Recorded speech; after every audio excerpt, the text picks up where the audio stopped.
I've come to bring you the tech news, and this week we talk about iPhone security bugs, Starlink betas, and there's some new news with Fandango, and more as we, together, as a people, check it out.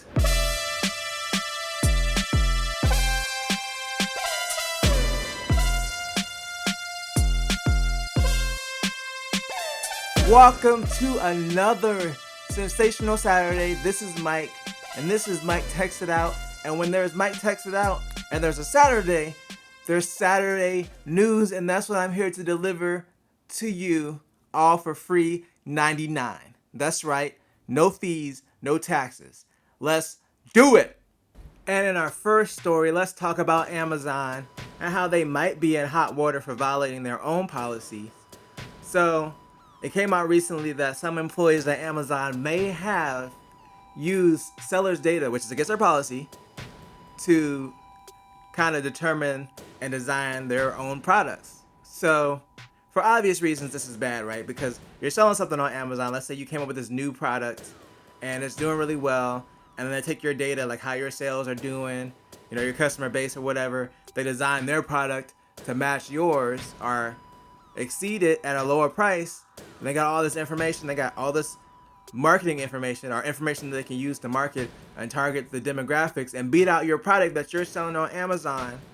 They can like, oh, I'm selling on Amazon, a legit marketplace, and bam, take it all from you. And you're sitting there crying like, Amazon took everything, and like, you knew it was gonna happen. You knew it. You can't trust them. So Amazon's claiming that they don't do this. It says it's against their policy. They're gonna launch investigations on it to see if there were people, you know, violating that policy. But we all know how this goes. There's like a 50-50 chance at least that the policy got violated by somebody trying to make them big bucks on the come up. Then think about anybody else and bam, it's over. It's over for them. How can we ever trust them again? I don't know if we can ever trust them again. We'll probably still trust them again. I'm not a seller personally. I don't sell anything on Amazon. So I don't have any reason not to trust them. But how can sellers ever trust them again? We're gonna have to move over to eBay. eBay's coming back because of this. They're coming back. I actually bought some stuff from eBay recently. It's actually not that bad.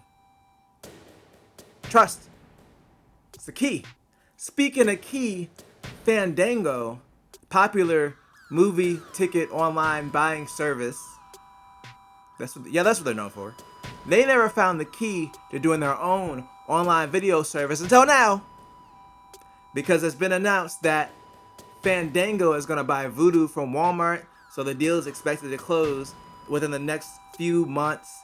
So this is going to be big for Fandango because, I mean, aside from like movie tickets, I just never thought of Fandango outside of that, and I rarely ever go to the movies, so I might look at Fandango and be like, okay, well, this ticket's the same price as here. I'm just going to buy the ticket at the movies. And that's pretty much what happens with Fandango. I mean, they already have a movie purchasing service now, but it's not that popular, so they're probably going to get rid of it. So if you have movies through Fandango now, they'll probably migrate you over to Vudu. I don't see them keeping both of those services open unless they were offering something different. And as far as I can tell, they're pretty much both doing the same thing. And as far as the deal with Walmart, apparently they're still going to have everything in place with Walmart. So Walmart's still going to heavily advertise Vudu like they do now.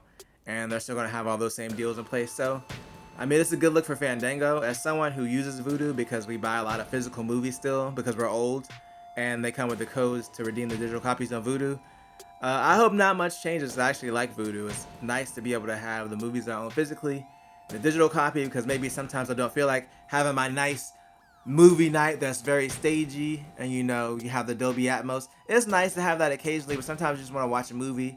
You don't feel like digging through your Blu-ray collection. So I like having the access to Vudu. The app actually works pretty good. So hopefully this doesn't ruin something that Walmart finally did that's good. Don't ruin it. I can't deal with it. I can't take the heartbreak. I can't. Speaking of heartbreak, have you ever had your heart broken by your internet service provider because they provide bad service? Well, maybe SpaceX and Elon Musk can help, because they announced their satellite internet service called Starlink is going to be going into beta in the US in 3 to 6 months. It's going to be specifically targeting high altitude areas, which makes sense because the satellite high altitude is going to be a little bit closer, It might be a little bit easier to get good speeds. Historically speaking, satellite internet has sucked. So I'm really interested to see what SpaceX and Elon Musk can do with satellite internet. Now, this service is more so targeted to people who don't have access to internet, that live in like the areas where it's difficult to get, like rural areas. So that's who this service is really targeting. But, you know, if it catches on, then hopefully it'll be available everywhere. If it's faster than what I'm getting over cable, and especially more reliable, then, you know, upgrade me right now, because I need more reliable internet service. I'm not saying that my, you know, ISP isn't reliable, but it's not. They suck. But the reason that I have a little bit of faith is SpaceX and Elon Musk. Like, look what he did for electric cars. Like, yeah, people were interested in them to, you know, save gas and all that stuff, but he made it cool. He made them cool. Like, people actually want, like, oh, that's a cool car. Like, it's not even just a cool electric car. Like, it's a cool car in general. We're talking about the Tesla. Obviously, technically a different company. But, you know, still, Elon Musk, brainchild. Let's just see what he can do with his satellite internet. And hopefully it comes my way, because I'm signing up for the beta. I don't care. I'm signing up. I'll sign up right now. And in our final story, let's talk about a different company other than Amazon that we may not be able to trust. I ragged on Amazon in the opening of the show, but I can't just, you know, rag on them completely, because Apple, back in the news again. It seems like I always have at least one Apple story a week. This time is not good. So security firm ZecOps released a statement saying that they found a security vulnerability in the Mail app on the current version of iOS that basically allows people to steal data from the phone using like malicious emails without even you accessing the emails. Like, they can literally just boom, apparently they got all your data. They're like, hey, what's good? We got everything. Phone numbers, addresses, Taco Bell orders. They got it all. And they're claiming that this exploit has already been used, and they have, you know, reason to think that this information or this exploit has been taken advantage of. That was earlier in the week. Later in the week, I was following up on the story, and Apple fired back like. So Rene Ritchie tweeted that he spoke to Apple, and basically he was like, Apple said that, you know, they're aware of the vulnerability. It's going to be patched, but they said that it hasn't been exploited yet. So they're claiming that no one's been affected by it. And then ZecOps is firing back, and they're like, well, after Apple fixes this, we'll be more than happy. We'll be happy to share our research and findings, because obviously they don't want to share it right now, because while the bug's still out there, then people could take advantage of it. But, you know, after it's fixed, then they're fine with sharing it. So it's getting real catty out there, y'all. The ZecOps is like, no, you're lying. And Apple's like, no, we're fine. You're a liar. You're blowing stuff out of proportion. You're making it seem like something that's not. Now, do I think that, you know, this bug was out there and it could have been exploited? For sure. Like, who knows? There's a lot of stuff that goes on our phone. There's always people out here fishing and trying to find information. ZecOps is claiming that this bug was being exploited to target like government agencies and the bigger fish, not really individuals like you and me. So, I mean, we probably wouldn't be affected by it anyway if it was actually used.